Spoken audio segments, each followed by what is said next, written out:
went to New York. That's when I got this job writing for Saturday Night Live.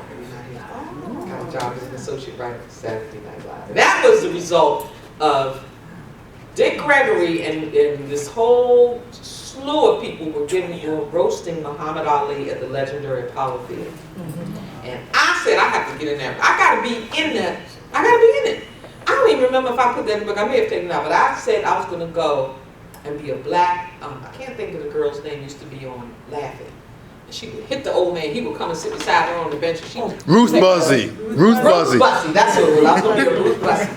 And I didn't have to do Ruth Buzzy because I got a call because I was dating a guy who played in the NBA. NBA boyfriend. I knew what a boyfriend was then. So my guy was playing in the NBA, but I didn't realize the magnitude of that. Right. You know, he just happened to play in the NBA. I was going to be on one of my TV specials or whatever. And so Richard Pryor was supposed to host. TL, you've never heard any of this, have you? Wow. You gotta give a book. Richard Pryor was supposed to host this roast. It's Muhammad Ali, so you know they're gonna get the best. They're gonna get the best. Yes. So they got Richard Pryor. Richard was having all these problems. Y'all remember the problems Richard Pryor was going through.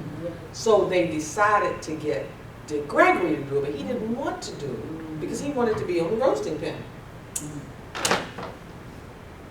Ask me, how did that job go from Richard Pryor to Dick Gregory to Sylvia Traymore Morris? They gave me the job at the legendary Apollo Theater, all because people recommended that you have never seen anybody like this. Sylvia can handle it. So it went from Richard Pryor to Dick Gregory to Sylvia Traymore Morris. And they had this big thing in the Jet magazine, and oh my God, it was just all of this, and they announced everybody that was on the program except for me, because I didn't have a name at the time. And they wanted to show that it was Muhammad Ali, but what they didn't realize that I did my impression of Muhammad Ali right in front of him. So Ali came and grabbed my hand, walked me out to the front of the Apollo Theater, and held it up and said something. You doing me? You doing get at me? That's awesome. And Gary Morse from Saturday Night Live stepped to me that night and he said, I need to talk with you. I want you to meet Lauren Michaels from Saturday Night Live, executive producer. They offered me a job on the spot as the first black. So wrap up. Does anybody have any questions? I mean, because this lady has an awesome life story. Oh, we didn't get to Whitney Houston and we got Houston and I toured with Whitney in 28 cities. She picked me up. It was an accident, and she accidentally saw me. Andy Evans was supposed to open for her, wow. And he thought it was Saturday night when it was actually Friday, so he didn't show up. So Dimensions Unlimited called, Gramercy Productions called, and asked me if I could come down and open for Whitney. Wow. And I got 3 standing ovations that night. Carver. She said, you got to go on tour with me, and she kept her word. Wow. So when I wrote this book, there are 2 chapters in here about Whitney. The first time I worked for her at the Warner Theater, and when I went on tour with her. Well, you toured with Chaka Khan, or you opened for it, Carter Bird? Opened for Chaka Khan was at the Warner Theater. And I was like a regular at the Carter Barron all the time. Every time I turned around, I was embarrassed. I got so embarrassed in D.C. I said, these people are going to get so tired of me. And I was so thankful that God put me in those positions. Because after the Whitney tour, then the juice really starts. That's when it takes off. That's when people go, I couldn't put it down. But my friend told me, he threw the book down and said, no.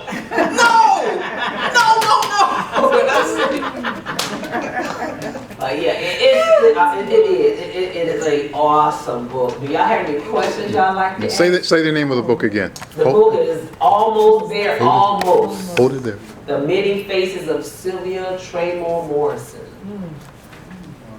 Awesome book.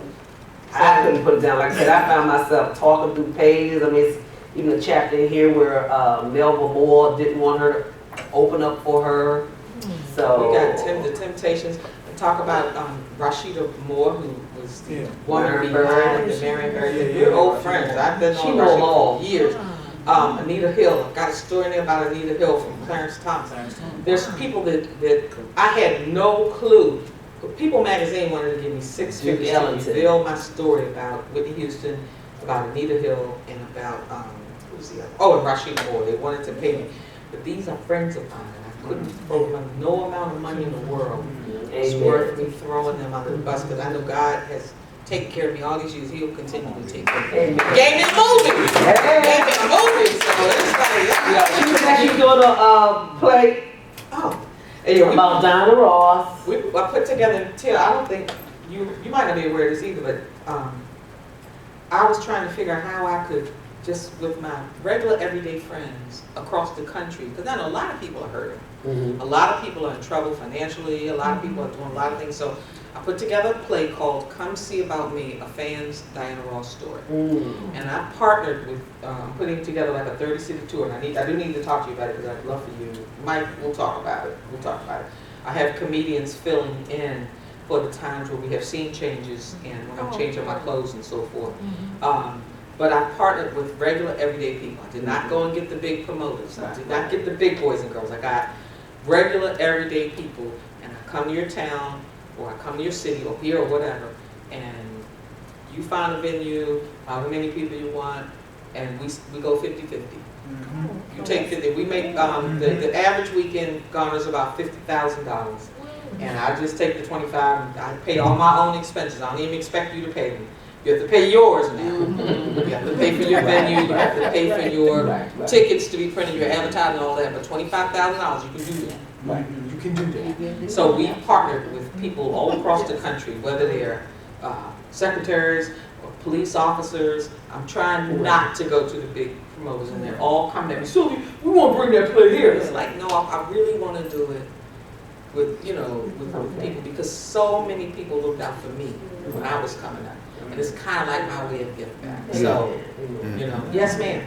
I have a question concerning some of the obstacles or challenges that you faced along the way in your career, because you talked about seemingly doors just opening up for you, but was there ever a part of your career when when it became a struggle to do what you were doing? It was always, in the early days, it was always a struggle. They wouldn't let me perform. Nobody would be kind enough to just give me 3 minutes on the microphone. Even when after you started meeting and getting to know some of the other people, Oh, I get your question now.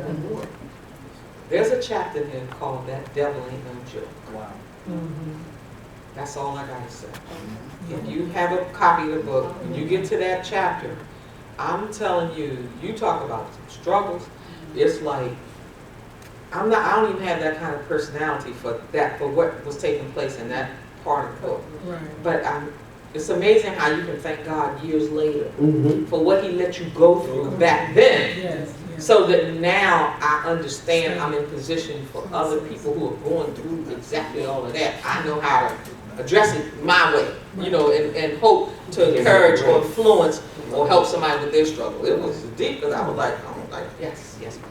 I didn't hear you say what age it was that you heard the voice and followed. You You said that you heard her voice and you end up following. No, she said when you was a kid, she said she could just hear different I could hear sounds, people's- and she, I could hear somebody, I could hear your voice. And that gift, what age was that? That had to be 4 or 5 years old. It had to be 4 or 5 years old. Because even at that age, I was being silly in the neighborhood.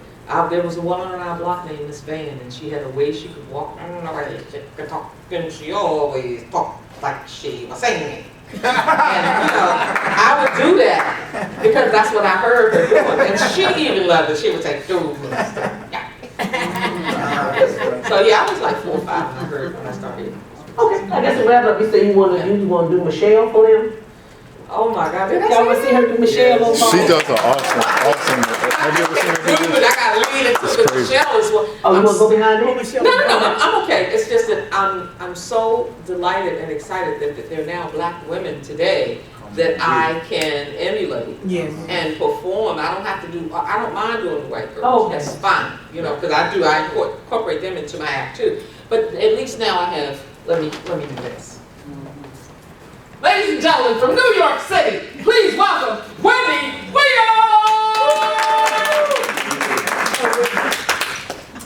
Oh my God, look at you guys, look at you. Look at you. How you doing? Well, get this, we have such a great show. Oh, and before you leave, there's only a few of these, okay? You know, there's only a few, so make sure you get yours.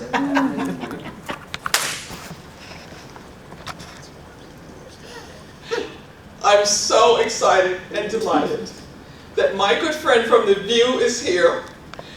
She's going to introduce our special guest, who's First Lady of the United States of America. Ladies and gentlemen, Miss Whoopi Goldberg.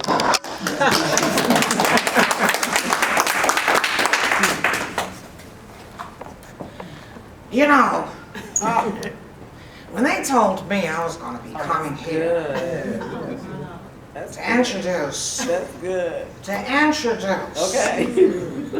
today's special guest, I figured, you know, I'm going to just go ahead and do it. And I thought about it. You know, I just thought about it. I thought about it, and I thought about it, and I thought about it.